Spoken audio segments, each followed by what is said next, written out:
ఇటువంటి వారితో అసోసియేట్ చేయాలి, ఇటువంటి వారితోటి ఫెలోషిప్ ఉండాలి, అప్పుడే నాకు మంచి పేరు, నాకు ఇదని. నో, చూసారు కదా, గ్రేవ్ అందరికి ఒకటే స్థలం. దేవుడి దగ్గర రేపు అందరు సమానంగానే ఉంటారు.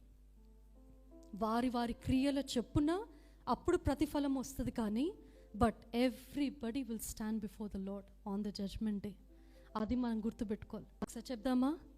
మొదటిది కంట్రోలింగ్ యువర్ టంగ్, నోటికి కళ్ళం పెట్టుకోవడం. రెండోది దిక్కులేని పిల్లలను, విధవరాండ్రని వారి ఒక్క ఇబ్బందులలో పరామర్శించడం. మూడోది ఇహలోక మాలిన్యాన్ని అంటుకోకుండా కాపాడుకోవడం.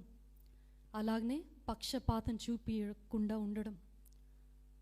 అండ్ దెన్ మన ఒక సంపూర్ణమైన విధేయత.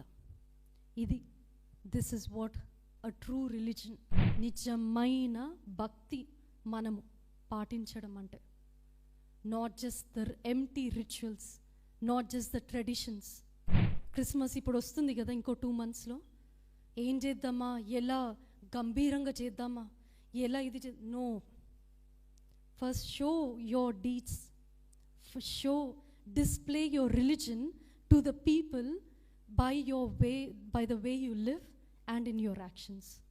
ఆ తర్వాత అప్పుడు